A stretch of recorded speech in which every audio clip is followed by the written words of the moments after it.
All right, guys, it is boat season. I'm pumped up to get Project Warlock back on the water. Not much of a project anymore. It's about where she wants to be. There she is, getting her uncovered, getting things squared away and ready for our first trip of the season. We're hitting Pirates Cove this year, taking you guys with us, seeing how cool it is to stay there. So we're only a few weeks away. And on top of that, we got a lot of stuff we got to do, some other trips planning and things that have nothing to do with the channel. But I got to get this guy ready to go. Okay, so I'll show you what I have going on. There she is. Just uncovered her. Everything's looking pretty good. Sitting for the winter here in Southern California. I do need to wash it up. I'm going to use, we did this ceramic coating on it, so we're going to use some of this ceramic coating washing. Got to change the oil. And then unfortunately, things got away from me. I left about a quarter tank of gas in here over the season, so that's not good. I did dump a bunch of seafoam in it. I'm going to start and run the boat periodically in about 4-minute increments on the hose, just to get that stuff running through the injectors and clean the injectors out, because we need to get this engine running top condition to rip up the Colorado River. So if you haven't seen the channel, this is our 377 Scorpion. Really love this motor because the boat still gets up and goes. Does in the low to mid 60s, but at the same time, this thing, 65-gallon tank, run all weekend long, not having to fuel up. So it's very, very fuel efficient.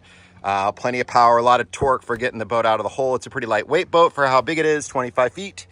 So this guy is a good match for the boat. So we're gonna fire it up with the seafoam in it, get some stuff moving through that motor. All right, firing up the hose.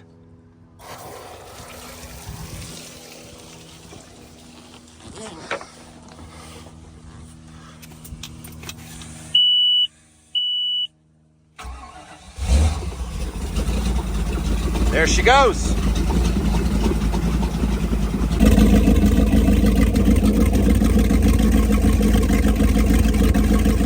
All right, so one of the things we're going to address is our shifter system. And the reason I want to address this is the top plate here is pretty bad. It had this like white electric tape on it, and someone put some non-stainless or galvanized screws in it. They started to corrode.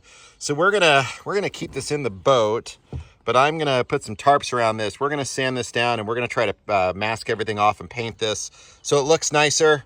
Because again, it looks pretty tacky. Everything else in the boat looks good. This is the one standout eyesore we're gonna address. So we're gonna knock this out as we prep the boat. All right, so I sanded this guy down as best I could and cleaned it with some isopropyl alcohol, taped everything off, and I've got my first coat of primer. So gonna get this primer. I'm gonna do several coats so it's nice and heavy. Sorry about the shadow. And then we're gonna figure out what color. We're gonna probably do a gray similar to this to tie in the gray of the rest of the interior, tie in the gray steering wheel. So right now it's all about just getting this primer on and make sure we've got a durable, clean base to paint. All right, so this is my oil change setup. Because I'm running a small block, I'm able to fit an oil pan down below. The problem is getting it out full of oil. You end up dumping it everywhere. So I got one of these guys, got it at West Marine. It's one of their oil changers. So this is designed to suck the oil out of the dipstick area here. I find these don't work very great. They don't get all the oil out. A lot of times the dipstick hole and this tube don't quite get along. So what I do instead is I dump it into the pan, but then I suck it out of the pan into this guy. That way the pan is pretty much empty when I pull it out, so there's no mess or spill. So right now I'm getting all the oil out of it. I warmed the boat up, dumped the oil out. Now what we're gonna do is we're gonna remove the, once this is all done pumping it out, we're gonna remove the oil filter, let that drain out, pump all that out, and then we can put the new oil filter and some fresh Mercury Racing oil in there. All right, first and foremost, we finished up repainting our base for our control arms. So we got that all done. I just got a paint at like a Home Depot. Took my time, did the mist coats on it. It's like some kind of gloss gray. It came out really nice. Definitely an improvement of what was there before. Reinstalled the little rubber gaskets and everything works perfectly. So back here we're cleaning everything up.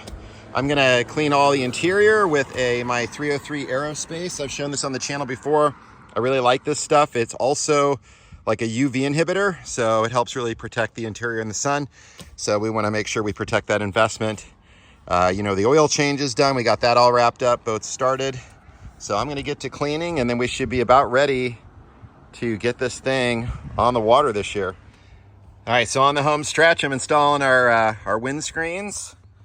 I got to clean this one up really good. I'm using a product called Plexus. This stuff is awesome for plastic visors on helmets, for the off-road industry, and then windscreens for boats. So I just got to clamp this guy on over here, throw the bimini on, gonna give it a quick vacuum, and we're gonna be ready to head to the river.